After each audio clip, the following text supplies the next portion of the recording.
I will shortly be seeing His Majesty the King to offer my resignation as Prime Minister.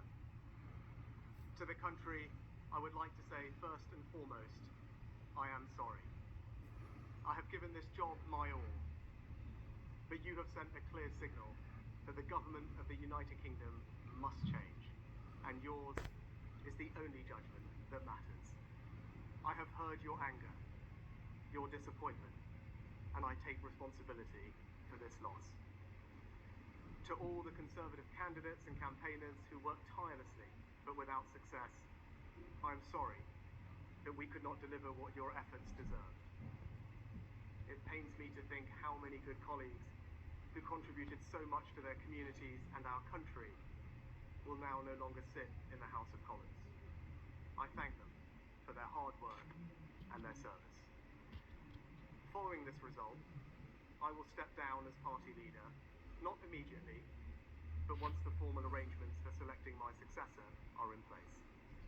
It is important that after 14 years in government, the Conservative Party rebuilds, but also that it takes up its crucial role in opposition professionally and effectively. When I first stood here as your Prime Minister, I told you the most important task I had was to return stability to our economy. Inflation is back to target, mortgage rates are falling, and growth has returned. We have enhanced our standing in the world, rebuilding relations with allies, leading global efforts to support Ukraine, and becoming the home of new generation of transformative technologies. And our United Kingdom is stronger too, with the Windsor Framework, devolution restored in Northern Ireland, and our union strengthened. I'm proud of those achievements. I believe this country is safer, stronger, and more secure than it was 20 months ago. And it is more prosperous, fairer, and resilient than it was in 2010. Whilst he has been my political opponent, Sir Keir Starmer will shortly become our Prime Minister. In this job, his successors will be all our successors, and I wish him and his family well.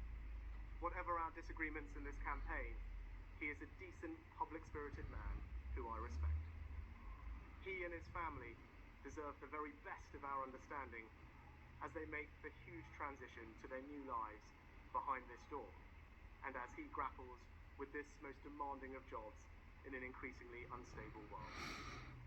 I'd like to thank my colleagues, my cabinet, the civil service, especially here in Downing Street, the team at Chequers, my staff, CCHQ, but most of all, I'd like to express my gratitude to my wife Akshata and our beautiful daughters.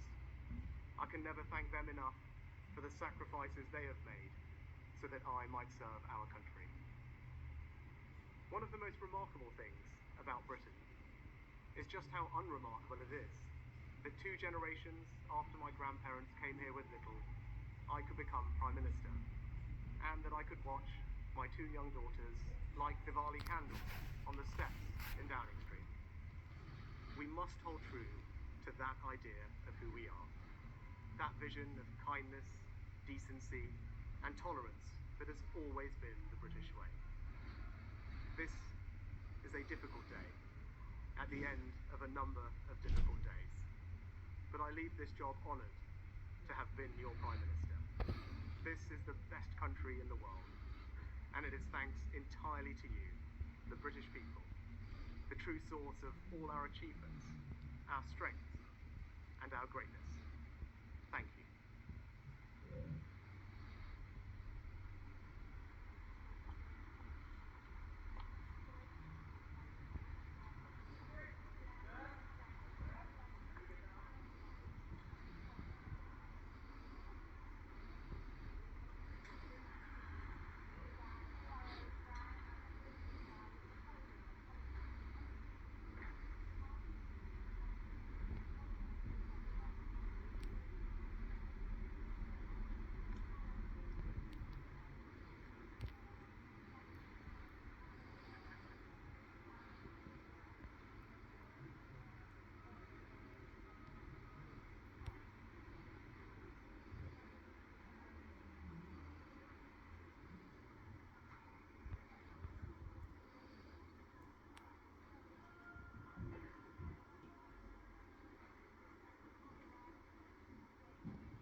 Uh, uh. Cut